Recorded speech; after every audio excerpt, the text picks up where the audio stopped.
Halo, balik lagi sama gua Plastic Boy. Di video kali ini gua pengen bikin video tentang bagaimana caranya mulai bisnis daur ulang dari awal.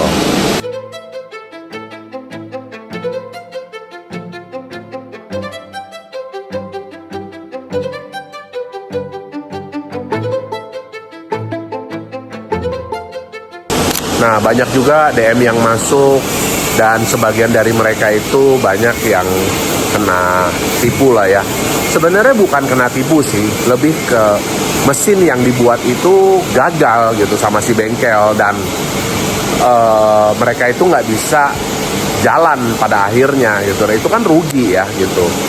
Untuk bikin mesin itu membutuhkan waktu kurang lebih sekitar 1 bulan minimal ya gitu. Itu kalau dikerjain. Kalau nggak dikerjain tuh mereka bisa mundur sampai 3 bulan. Dan 3 bulan itu bukan waktu yang sangat sebentar.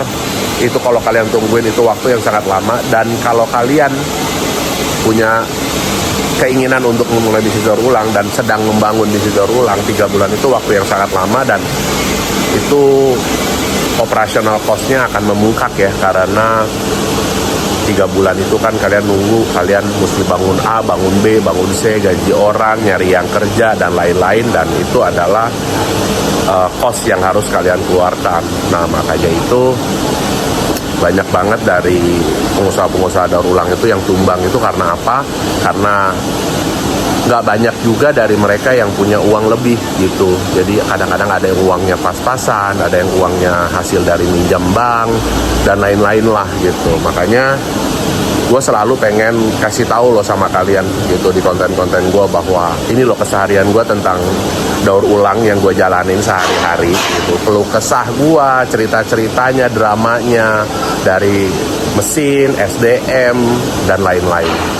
Nah, makanya itu gue juga pengen sharing juga sama kalian bahwa kalau kalian baru mau mulai, kalian itu harus terjun langsung. Memang capek ya, tapi itu akan worth it gitu. Kalian akan nanti tahu semuanya yang kalian perlu tahu gitu, bukan apa kata orang gitu. Jadi kalau kalian cuma mau terima beres aja, itu kalian pasti bakal ditipu. Kalian bakal habis ditipu gitu. Kalian benar-benar mesti paham, mesti ngerti. Minimal harus ada tour guide-nya lah. Kalau misalkan kita pergi liburan harus ada tour guide. Kalau nggak, kalian pasti bakal nyasar, dan nyasar itu sama dengan uang, dan nggak bakal sedikit itu uang yang kalian keluarkan.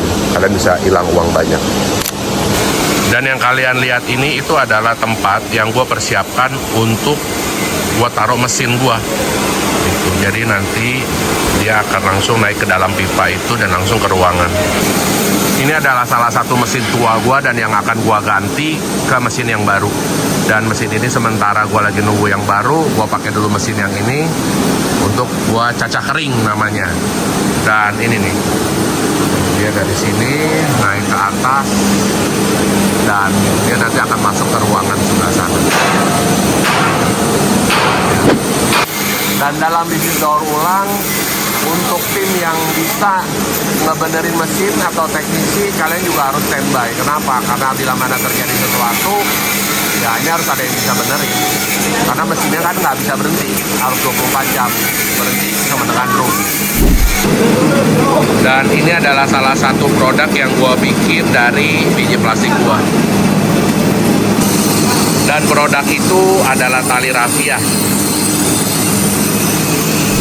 Nah, jadi yang kalian lihat barusan itu adalah salah satu end product yang gue bikin. Jadi dari biji PP itu gue bisa bikin jadi tali rafia, salah satunya. Dan biji PP bisa bikin apa lagi? Banyak, bisa jadi kursi, bisa jadi meja, dan lain-lain. Tergantung produk apa yang lagi diminta oleh pasar. Jadi kalau permintaan pasarnya tinggi, ya kalian harus berani untuk coba buat gitu. Jadi kalau misalkan kalian nggak berani eksperimen atau mencoba buat, ya kalian akan ketinggalan sama pasar, itu intinya. Nah, dan apa yang kalian lihat tadi itu adalah barang yang berasal dari ini, kalian lihat. Dan ini adalah karung yang sudah dicacah dan sudah bersih, siap untuk diproses. Nah, dan setelah ini gue mau cerita juga sama kalian tentang keluh kesah suka dukanya dalam menjalani bisnis daur ulang. Banyak juga DM yang masuk cerita sama gue bahwa mereka itu ditipu sama vendor-vendor mesin. Dan ya udah, solusinya gimana? Ya sebentar lagi gue akan masuk ke mobil dan cerita, karena gue udah mesti jalan ke Bandung. Ya, jadi banyak ya DM yang masuk ya. Dalam kategori banyak itu adalah 5-10 DM yang masuk. Ya, mereka juga baru mulai ngebangun bisnis daur ulangnya. Tapi mereka itu sudah melalui proses yang cukup berat gitu. Karena kalian tahu kan, mesin-mesin yang dipakai itu bukan mesin-mesin murah. Kalian kalau pakai mesin second itu resikonya sangat tinggi. Bisa apa ya? Karena ini kan mesinnya mesin semuanya kerja kasar ya.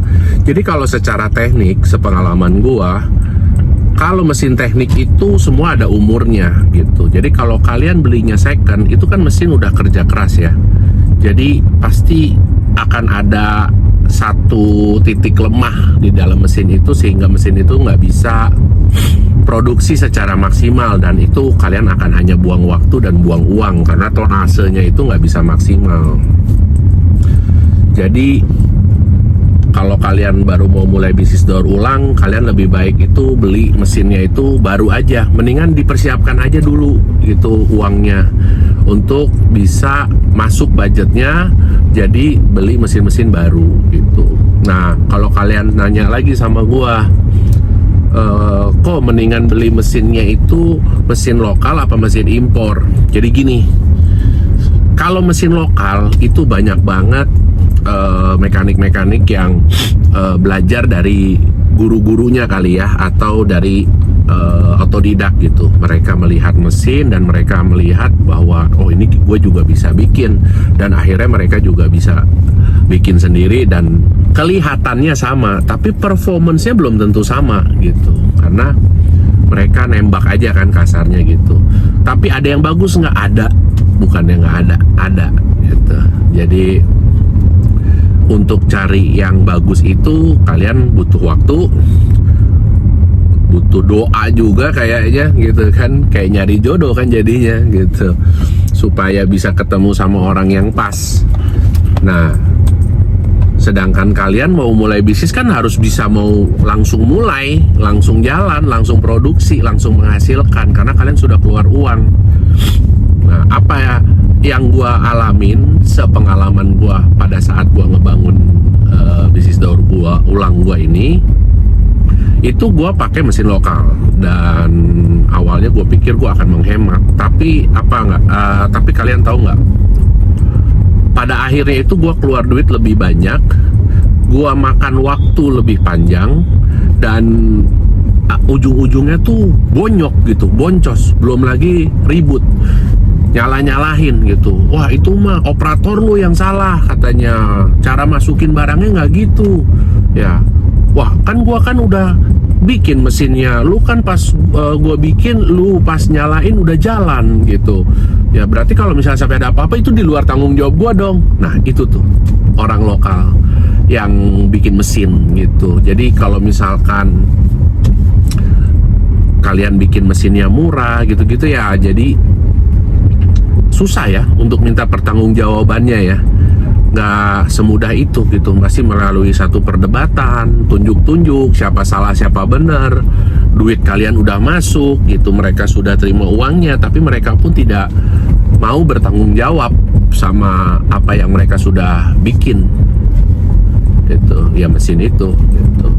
Dan ada salah satu temen gue juga di Demak ya, dia itu bikin mesin satu set ya, dan itu gagal loh gitu, kasihan loh dia, dan dia nggak bisa jalan selama 3 bulan karena nungguin mesinnya, dan pada saat mesinnya datang tuh dia gagal, dia habis lumayan banyak lah, dia ratusan juta lah.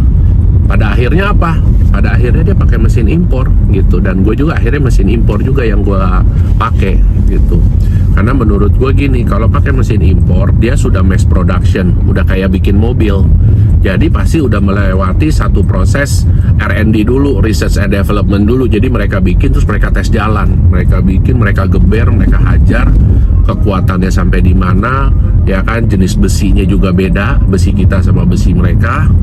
Nah, itu yang bisa bikin si kualitas mesinnya jadi lebih baik daripada yang kita punya gitu. Kalau kita punya kan banyak orang yang bikin pakai besi cor-coran atau besi-besi kiloan yang dibeli, dipotong terus habis itu dibentuk sampai jadi satu mesin. Nah itu jadi masalah, banyak banget masalahnya kayak gitu. Ya, jadi menurut gua sih buat kalian yang mau mulai, kalian mendingan pakai mesin yang udah pasti-pasti aja lah gitu. Cuman memang ada harganya ya gitu, cukup lah harganya, beda jauh lah, mungkin hampir 1 kali lipatnya lah daripada mesin lokal.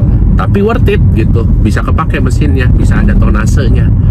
Dan menurut gua kalau mesin kasar gini hitungannya itu ya akhirnya kita hitung aja lah, minimal mesin ini bisa jalan 2 tahun gitu. Ya udah mesinnya dibagi sama 2 tahun, berarti berapa hasil yang harus dihasilkan dari si mesin ini selama 2 tahun itu. Perharinya harus minimal berapa ton, 1 bulannya harus berapa ton, rata-ratanya berapa ton, dipotong sama depresiasi dan maintenance, contohnya pisau-pisau dan maintenance lainnya. Jadi menurut gua ya kalian harus waspada aja sama apa yang lagi kalian mau jalanin dan rencanakan gitu, karena bisnis daur ulang itu nggak seindah itu dan nggak semulus itu juga perjalanannya ya, karena kalian akan ketemu sama orang-orang yang kelakuannya unik-unik gitu ya. Mungkin dari gua itu dulu yang gue bisa share sama kalian ya. Semoga video ini bisa bermanfaat buat kalian yang baru mau mulai, dan kalian kalau mau nanya-nanya bisa tulis aja di kolom komentar di bawah.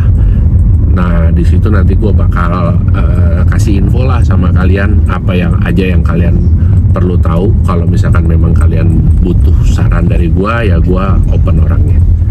Oke, jadi mungkin sekian dulu dari gue. Thank you guys for watching. See you in the next video. Bye bye.